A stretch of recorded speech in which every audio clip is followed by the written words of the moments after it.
السلام علیکم نور ہدایت کے پیارے دوستو، میں امید کرتا ہوں کہ آپ سب خیر و عافیت سے ہوں گے۔ سورت واقعہ کی فضیلت۔ ویڈیو کی تفصیل میں جانے سے پہلے آپ لوگوں سے گزارش ہے کہ اگر ابھی تک آپ نے ہمارا چینل نور ہدایت سبسکرائب نہیں کیا تو ابھی سبسکرائب کریں اور ساتھ لگے بیل کے بٹن کو لازمی پریس کریں تاکہ آنے والی ہر نئی ویڈیو کا نوٹیفیکیشن آپ کو بآسانی مل سکے۔ حضرت ابن مسعود رضی اللہ تعالیٰ عنہ سے روایت ہے کہ رسول اللہ صلی اللہ علیہ وآلہ وسلم نے ارشاد فرمایا، جو شخص ہر شب میں سورت واقعہ پڑھتا ہے وہ کبھی بھی فاقے کی حالت کو نہیں پہنچتا۔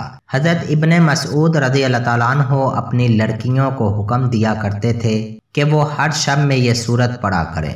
امام جعفر صادق علیہ السلام سے مروی ہے کہ جو شخص ہر رات سونے سے پہلے سورت واقعہ پڑھے تو خداوند عالم کے حضور اس طرح آئے گا کہ اس کا چہرہ چمکدار ہوگا۔ نیز حضرت امام جعفر صادق علیہ السلام سے منقول ہے کہ جو شخص بہشت اور اس کی نعمتوں کا اشتیاق رکھتا ہو تو وہ ہر رات سورت واقعہ پڑھا کرے۔ سلام ہو ان پر جو ہدایت کے طلبگار ہے۔ پیارے دوستوں، میں امید کرتا ہوں کہ یہ ویڈیو آپ کو پسند آئی ہوگی۔ اگر یہ ویڈیو آپ کو اچھی لگی ہے تو اسے زیادہ سے زیادہ لائک اور شیئر کریں۔ شکریہ۔